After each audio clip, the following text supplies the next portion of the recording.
Welcome back to Midco Sports Tonight. The Masters starts Thursday morning, and the first tee time, 7:30 Central Time. You can sit and watch, between the online coverage and the TV coverage, you can sit and watch 16 hours of that tomorrow if you want to. Max Jensen is our golf guy at Midco Sports Network. And let's talk about this, Maxie, why the Masters is so special. You got other great tournaments. Pebble Beach is beautiful early in the year. The Phoenix Open, where they throw beers and scream at guys and cheer, is a lot of fun. But why is the Masters the best tournament? You're right. Those tournaments are great. But the Masters is the most special tournament just because it's the only major that's played at the same course during the year. They shut the course down in October. They open it back up in April. There's very few times that you can actually play this golf course. And it just is so special that all the players want to play it. There's only a few winners of this tournament. I mean, just look at all these, look at the flowers. It looks fake. It looks fake when you see it on TV. It does, but I mean, it's one that everybody tunes in to watch.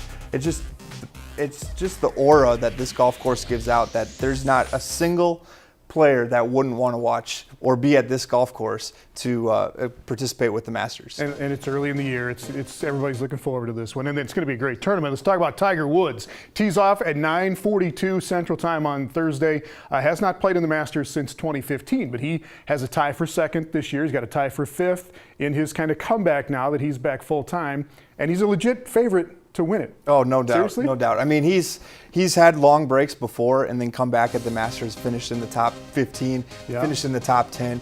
I don't think there's any reason not to believe that he won't do it again this year. He's those two other layoffs that he's had, he's come back.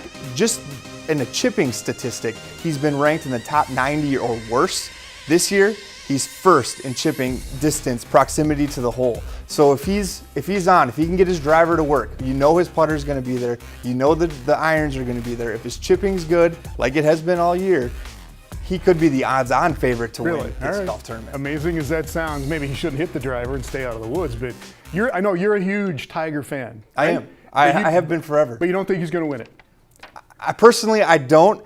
Part of that is because whenever I do pick him to win it, he doesn't win it. So maybe I'm doing a little bit of reverse osmosis on this whole thing. But I do like his chances to win.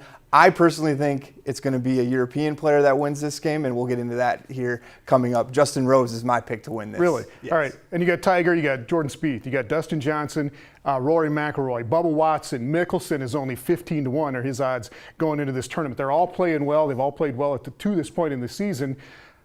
Is there more excitement going in this year because of that? I mean, Tiger is going to add his own thing to all of this, but all these other guys stacked up behind him add a lot of excitement. I think this is the most wide open that it's been, especially when those top 15 players.